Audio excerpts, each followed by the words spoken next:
I'm visiting with the gentle giant, Don Williams. Don, who started that business of the gentle giant? That is a term that somebody coined across the pond over in England. I don't know who it was, but it seemed like it just kind of stuck and followed me over here. I don't really know originally who came up with that. You like that?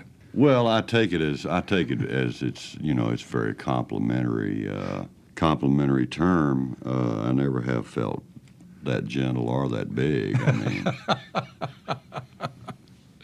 tell me about your new album for RCA called Currents. Well, there's a few things about it that's different. It's an album that I did with Alan Reynolds, who I started with.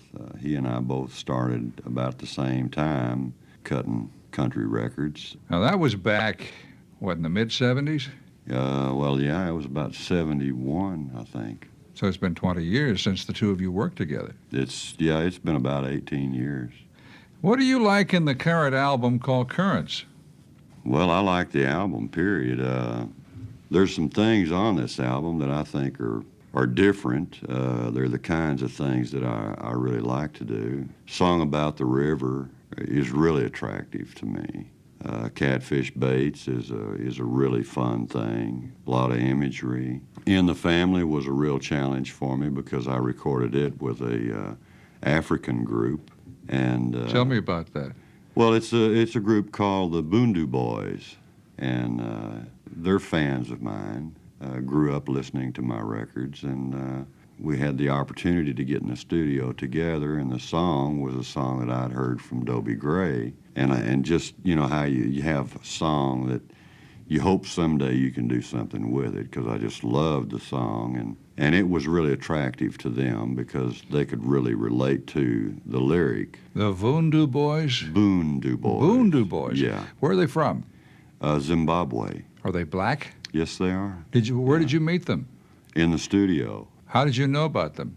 Well, they had contacted my management and expressed interest in doing something together, and they had some other ideas, but I felt like it would be more of a challenge to all of us if we just came up with a song that we all, at the same time in the studio, really tried to come up with it, and they did, and I'm really happy with the way it turned out.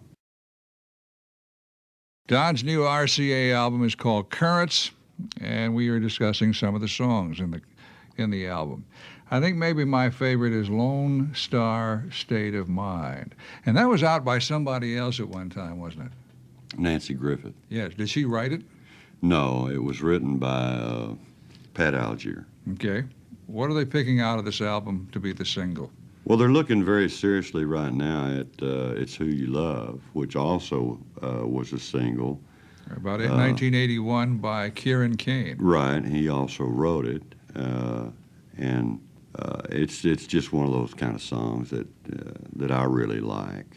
I just really like the statement. And Kieran came in and played mandolin on it, sang harmonies on the record. How many acts have you recorded with in your career? Well, did you record with Emmylou Harris? Yeah, Emmy and I did a little project together and had a single out together. There hasn't been that much, really, that I've done with other people. You did If I Needed You with her, right? Right, uh-huh. Isn't your producer also back to producing Crystal Gayle? Yeah, I think they did do another album together. Yeah, I think you and Crystal Gayle could sing beautifully together. She has a lovely voice, and you have a lovely voice. Well, thank you. Don, a couple of songs we have not discussed in your album Currents. So Far, So Good. Well, that's a song also that was written by Dobie Gray. It's just a powerful piece of material to me. I can really feel that guy's torment. And the song In the Family. Well, that's also Dobie Gray. Dobie really got into you. Did he come to your house and bring? No, it's there's just some acts that I'm aware of and have been for a long time that they've made their mark. You know, it's not like they haven't done anything, because they definitely have. Mickey Newberry's another one. But as far as the talent that they have and the success that they've had, I just feel like it's just way out of whack, because Dobie Gray is such an incredible talent, and as is Newberry. But these were just songs of his that I'd been living with for some time, you know, just really hoping that I could someday do something with them. Is there a song in your repertoire that you wrote on a night you skipped church? I didn't skip church. We were getting ready to go to church, and I wrote... you skipped Sunday school. Well, yeah. My wife was getting the kids ready for church, and I was pretty much already ready, and the song came to me. It was lay down beside me. And it came to me so fast that I knew if I didn't go by the office and put it on tape before I went to church and got involved in all that singing, that it would be gone. I never would get it back, and so I ran by the office right quick and put it on tape, and then went on to church. You go to the Church of Christ, don't you? Uh-huh. Have you ever dreamed a song? Oh, yes. Yeah. Now, did you, when you woke up, could you remember what you dreamed? No. I've really I've come close to it.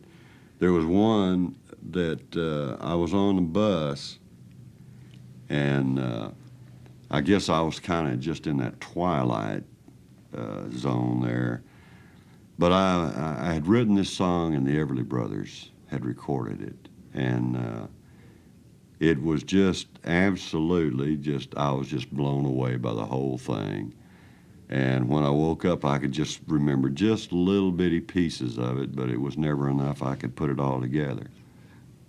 And in your dream, the Everly Brothers did your song? In my dream. Yeah, they weren't even together then. It's too bad you can't tap into that.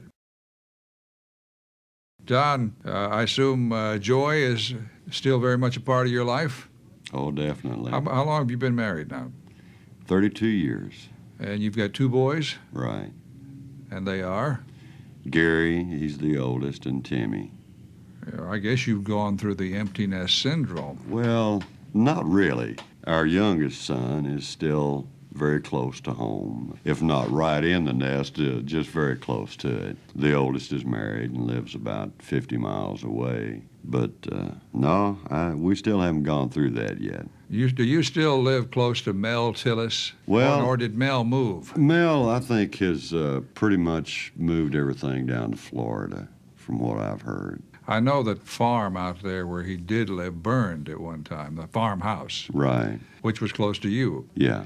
So did he pick it up and move after that? I think that's been kind of his effort, is to get rid of some of the things that he had out close to me and move. It seems to me like it's down to Florida.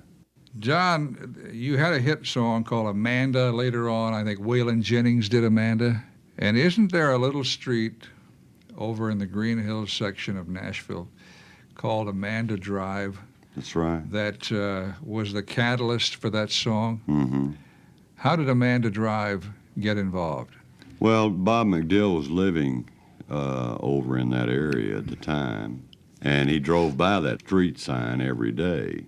I guess at some point it just prompted him to write the song. Do you still go back to Corpus Christi? Oh, yeah.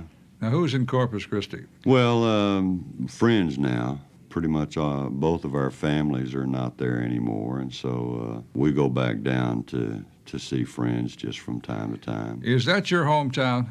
Well, Portland, actually. And I don't know that Well, much Portland, about it. Portland's just out. It's about 7 miles from Corpus Christi.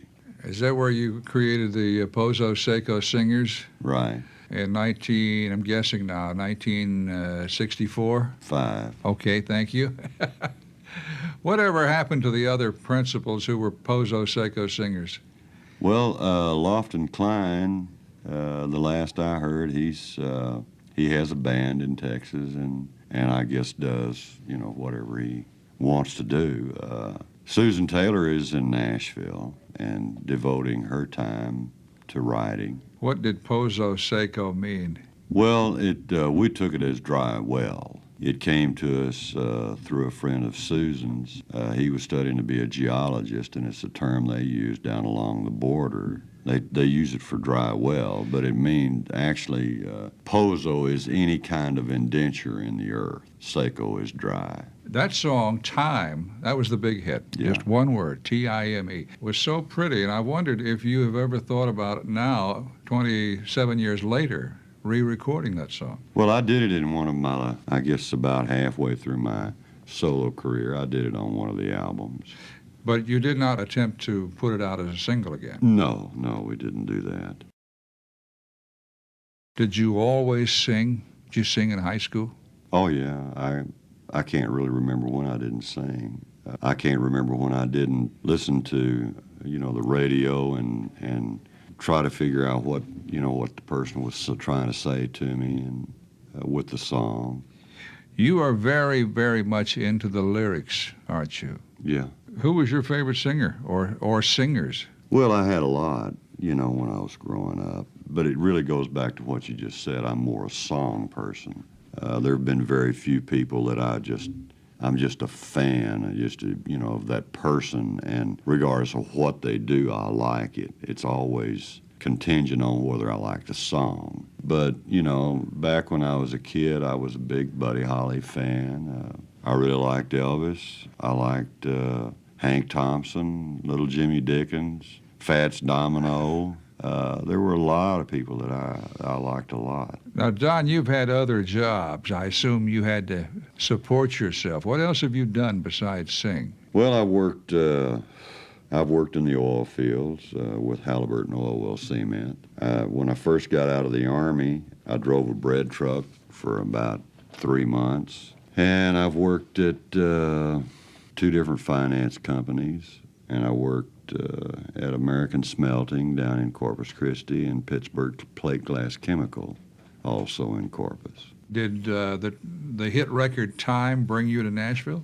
Yeah, indirectly. We came to Nashville trying to promote it, and at that point in time, it was, by most people, it was considered to be too pop for country, and pop was too concerned about it being too country or too folk, but it ultimately wound up being more pop accepted than country. And we moved to Chicago and lived there for a year and then moved to Nashville. Don, thank you. Thank you, Ralph. Nice to talk to you. Nice to talk to you.